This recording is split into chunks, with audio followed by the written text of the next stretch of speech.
I think maybe it's time that I start recording these rants that I get into when I'm alone in my house and I think a thought that is in response to something from like 7 days ago that I've been stewing about and has bothered me for this long. So like, that's what this is. I don't know when I would even post this, but here's the thing, and I guess it should be documented so I can get it out of my head and move on. So this is more for me, mental health wise, than anything. The other day, I came across a post or video, I think it was a video, where it doesn't matter what the video was. It was two people talking and someone referenced Frankenstein, the monster from the movie and the book. And he said, "Oh, you look like Frankenstein," or "Oh, look, it's Frankenstein." And the response was, "Don't you mean Frankenstein's monster?" And this isn't a new take. That's not a new response. People have been saying this. I don't know. I've been aware of it for the last 30 years, whatever it is. And it's always kind of snotty and pedantic. And I guess I'm about to do an even snottier, more pedantic response to this snotty and pedantic response. So it's like the worst thing. Why the fuck am I doing this? All right. So backstory on me. I don't like Frankenstein. I mean, I like the movie fine. It's actually a pretty good movie. I haven't watched it in a while, but I really like, there are certain scenes that are kind of iconic, obviously, and not kind of. There are scenes that are iconic, and obviously without that, you don't get young Frankenstein, so like, what are we even doing here? But I really don't like the book. I watched the movie probably after I had already seen Young Frankenstein. So my timeline for consuming this is Young Frankenstein, the movie, and then Frankenstein, a modern day Prometheus or modern Prometheus.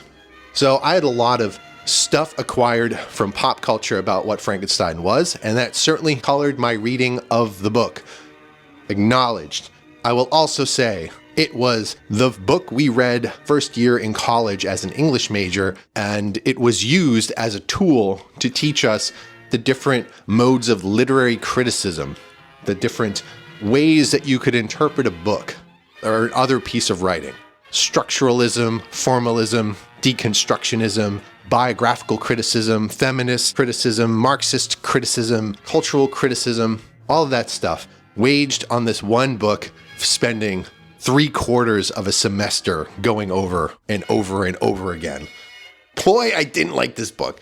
And there are just things that are in the book that are kind of goofy when your whole understanding of Frankenstein is it's this mute monster, big lumbering green-skinned thing that's made out of bolts and electricity and dead body parts and all that stuff.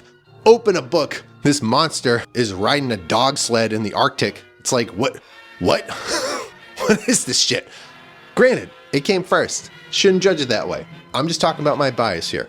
Didn't like it. Didn't think I wanted to read the book over and over again. Awful. So that's my bias. So in a way, when people get kind of shitty on did you know it's Frankenstein's monster? There's a part of me that should be kind of on board for that because I like needling people that enjoy things that I don't like. I'm not evolved enough to have grown out of that. There's a part of me that deep down still likes it, even though I would not admit it in mixed company or even most company. But there's a tone.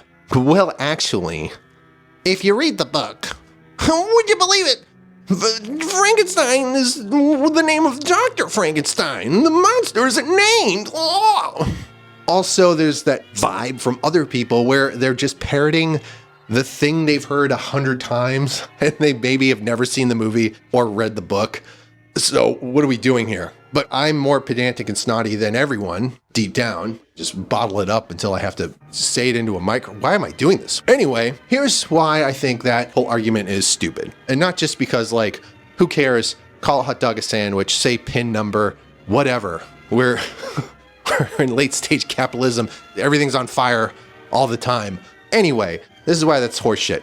So the first thing that's drilled into your head when you are learning about this book, and this is not a particularly hot take or anything like that, this is a birth narrative. The whole idea of Frankenstein being written by, I believe, a pretty much unknown author at the time, Mary Shelley. How could she have conceived of such horror, blah, blah, blah, which is already like kind of a sexist point of view. Like, how could she possibly? There has been discussion about whether this imagery was not conceived out of nothing but out of the imagery of birth. The horror of a newborn baby when you kind of strip away the awe and wonder and unconditional love of a parent that could brush aside all of the objectively terrible imagery that they're seeing.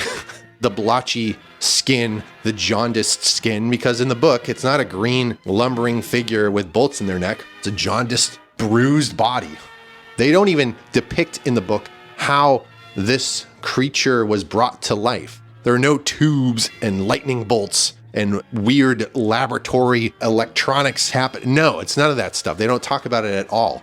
Probably mirroring the fact that no one really discussed what was going on underneath women's skirts. You want to know how babies are born? They go into a different room, and then hours later, a baby is brought out. We don't know what happens. We don't want to know. Polite society. So anyway, it's a birth narrative. You can take that or leave it. Who cares? It's a book. It's a movie. Who cares? But it is a pretty accepted idea that this is a birth narrative. So if you buy into that, which, like, why not? Why not? Why not just buy into it? So what happens? Dr. Frankenstein sees their creation that is created not out of love, but through science, and does not have the love and awe and wonder to hide the fact that it is a hideous thing that has been birthed. And Dr. Frankenstein abandons his child. Says, this is awful, I disown this, I am ashamed of this, no thank you, and goes off and lives his life, or tries to at least. And in the meantime, while he's feeling guilt about everything that he's done, this creation has just been wandering the earth, hiding from people that are mean and cruel to him and don't understand him and treat him so poorly, and trying to understand, why am I so abhorrent to people? What are people? What is language? What is anything? Learning all of that on their own, and seeing what a family dynamic looks like by spying on some family cottage that he happens to be hiding underneath or something like that, sees that and realizes he is craving his father's love and acceptance. And the thrust of the book is all the actions of this creation, this creature, this monster, this child, are essentially in response to, or as a consequence of, being denied acknowledgement and love of his father and what that has made him by having that withheld for so long. And he does some terrible things in pursuit of his father's love. And the whole time, Victor Frankenstein is just horrified and turns his back. He runs off and is just a deadbeat dad, runs away from his kid and spends the rest of his life being pursued by his son. That's the story. That's not a deep interpretation. That's what happens. So if you're saying, hey, Frankenstein is actually the name of Dr. Frankenstein, it's if you're talking about the monster, it's Frankenstein's monster. You're basically on the side of a deadbeat dad who doesn't want to acknowledge his own son. The son didn't ask to be created, just wants his dad to acknowledge that, yes, this is my son. You're backing a deadbeat dad when you do that. Sorry. Sorry. That sounds accusatory, but it is. You're supporting the position of a deadbeat dad that does not acknowledge his son, which is fine if you feel like it's kind of weird. This whole, like, it's a bunch of dead body parts sewn together. Fun essay, Mike, but I don't. No thanks.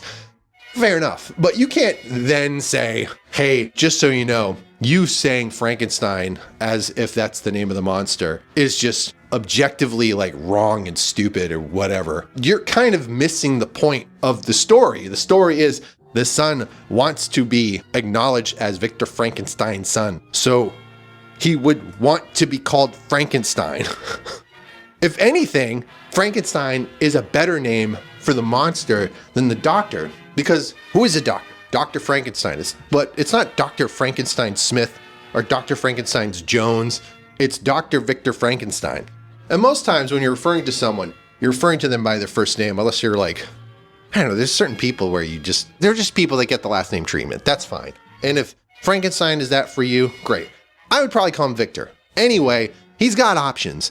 But what name would the monster have as a child? He's not given a first name. He would have his dad's last name. It's not like he was called Chad and you would call him Chad Frankenstein. That would be the monster.